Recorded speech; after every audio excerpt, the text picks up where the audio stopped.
Guys, welcome back to another video. In this video, I want to follow up on a previous video I posted about the mistakes that keep successful women from being healthy. I talked about in that previous video as well about picking personal trainers, what to expect while you're in the gym. And I said that I will make a follow-up video or a continuation talking about if you want to hire a personal trainer or a coach to come to your home or a online coach, and kind of what are some of the things to look for. I want to encourage each and every one of you who are watching this video to really think about how important your health and wellness is, that your body is a temple and that we have a responsibility to take care of it. In doing so, sometimes you feel that you need more expert help, someone that can help you through the process. There's nothing wrong with that. I also said in the previous video is sometimes we just need to start from the basic and start some things on our own, understanding basic nutrition, for example. Also, maybe the YouTube studio or YouTube University is full of workouts and things like that. Maybe you can find somebody online that you can watch their video that resonates with you, that you can do what they have shared and that you don't have to make it that difficult. But if not, if you want to go to a more advanced level, that's perfectly fine. There are some things that I want to encourage you to look for. I have a background in this, and I think I know a thing or two I could share with you about that. And this video was inspired because of something that I saw in the gym that was disturbing to me, but I have seen and known over the years about how abusive sometimes coaches and trainers can be to clients. So with this day and age, inviting someone in your home can be very personal. And I would tell you to be careful, but the same things that I would tell you to look for in terms of a personal trainer if you're working it with inside the gym is to do the same thing with having someone come into your home, but you just want to increase the background search, if you will, make it more intense. So I don't know now in terms of COVID how many people are still having coaches or trainers come into their home. And it is a premium service, meaning that this is something that's going to be a little bit more expensive. It's something that I did for clients. I did enjoy it because I'm not a person that really likes to be in somebody's home. I just don't like being in other people's houses that I really don't have a personal relationship with. I'm just not a fan of that. But if you choose to go that route, or you choose to hire an online coach, I would say really do your research. And if somebody refers you to this person, look at this person. So say, for instance, if you met Sally today and she told you about Coach Bob, what has been Sally's progress and what has been Sally's results since working with Coach Bob? Now, when you start bringing someone inside of your home, which is so intimate and personal to me, and that's why I really want you to be careful. It's so intimate and personal. You really just want to be careful and just do your background research to make sure this person is credible. Once you let somebody in your front door and you close the door behind you, anything can happen. And I don't say that to scare you, but I say that to make you aware of the possibilities. I do know of some circumstances where that has happened. People can get very comfortable with showing up at your house. So you really want to be extensive in researching and being very, very aggressive in learning as much as you can about this person before letting someone in your home. Now, it's a little different if you want to work with an online coach. Many coaches that works with clients online want to see pictures of a client. And you want to understand with that coach how those pictures shared and who those pictures go to. Okay, who actually has access to these pictures.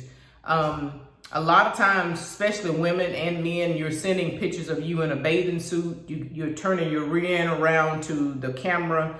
And I've seen some cases where these pictures have been shown on the internet where this coach they want to show the progress of the client, but they have not given the client's written approval that they can share the pictures. If somebody wants to share your pictures publicly, they should get your written consent. You should sign off on that. No coach should be sharing your pictures online or with anybody without your permission. So just think about those things. If you're taking progress and update photos, don't go naked and all these different types of things. And, you know, you have on something that is not putting you in the best light. Just think a little bit, you know, before we do all these things. Sometimes it's exciting to work with someone because you really want the help, but you just don't know people anymore. And again, like I said, I'm not trying to say these things to scare you or to make you apprehensive about hiring someone. Hire somebody if you need the help. But just think, you know, don't put yourself in a compromising position where 4 years or 5 years or a year from now, your picture could be, you know, cast all over social media. Times have changed. People have changed, right? And I say this for my women, my Gen X women, that's who I'm talking to today. Please, please, please, if you are working with a male coach, do not get into inappropriate conversations with this person. There is no coach unless you are a specific athlete, like you are a competitor, like a bodybuilder competitor, or you are an athlete where your career depends on it or something like that. There's no reason that you need to be talking to your trainer every day. You should not be texting that person. They should not be texting you every day. This is not heart surgery, y'all. It's not that big of a deal. I think many times women go into these situations, you're insecure about the way that you look. Someone gives you a compliment, pays you attention. Men do it too. They give you a compliment, pay you attention, and then all of a sudden you go into this spiral of, I've seen this so many times, of having inappropriate conversation with someone that you're paying for service, and now you have crossed a boundary with this person.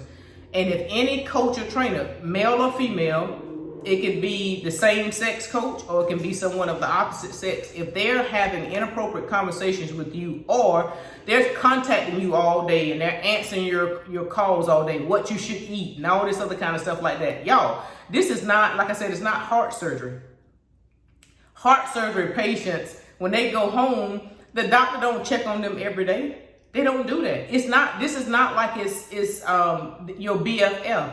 And I'm of the belief when you have a coach or a trainer who does stuff like that, they're not really confident in their skills.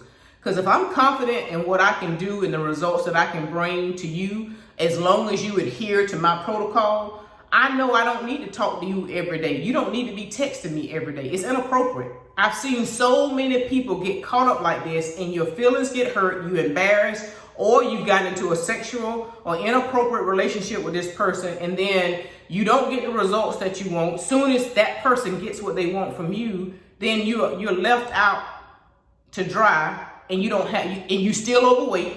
They just complimented you out of your underwear. That's the best way that I can put it. And I'm just saying to my women, please slow down. Keep boundaries with people. And for now, you know, men are being sexually assaulted too. It's not like men are not, but it's more common for women to do this.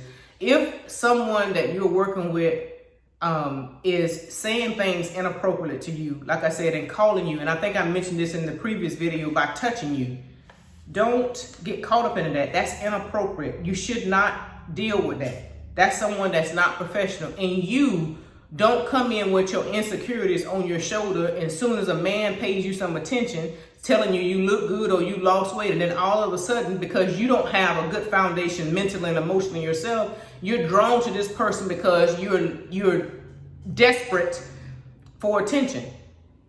Just think, y'all. I just don't want people to be abused and for you to be used as a flunky, and you spend your money, you don't get results, and then you're broken mentally and emotionally, and you're back in the same place or even worse than where you started. So I just want this video, it's just been bothering me, and I wanted to share it. I want women to really understand that you're more than just your sex organs. And just because a man compliments you, it doesn't mean it's genuine. And you should expect people to be professional. Once I take your money and you're paying for a form of service, there is a level of professionalism that should come along with that. You have to understand that coaching, any type of coaching, pretty much is not sanctioned, meaning that it's not regulated by the government. So these people can do any and everything that they want to, so they think. I just want you to think about yourself. And there are so many people that you can work with. There are so many people that you can reach out to. You do not have to be targeted and made to feel like a fool. I know people that this has happened to. You don't need to do it. I don't care if it's personal training. I don't care if it's business coaching, whatever the case may be. Don't allow someone to mistreat you that way, okay? Don't get into an intimate situation with someone where it should remain professional. Understand boundaries. You don't cross them, and don't allow someone to cross those boundaries with you. So that's all I have on that. I can go into so much detail about the coaching industry, not only just personal trainers and things of that nature, but the coaching industry. I think at some point it will become regulated because it's so far out of control, and people are literally stealing money from those people who really are in need. And I think something is going to be done about it, but it may be years before that happens. But you just need to be aware. You need to become more of a student and learn as much as you can. There are coaches all over the place, right? And again, I say, believe in yourself enough to know that you can start by doing a lot of this yourself. You can break some groundwork yourself, but don't be somebody's flunky, fool, bank account. Don't be somebody's cash cow and then you leave brokenhearted and you do not get the service that you initially paid for. Okay, just think, ladies, please just start thinking about what you're doing. You're worth more than that. So I hope that this video encourages you. This is me, probably more of a rant than more of an education, but share this out with someone that you think can benefit from it. I hope that this blesses somebody and it reaches the hands that it should reach and the ears that should hear it.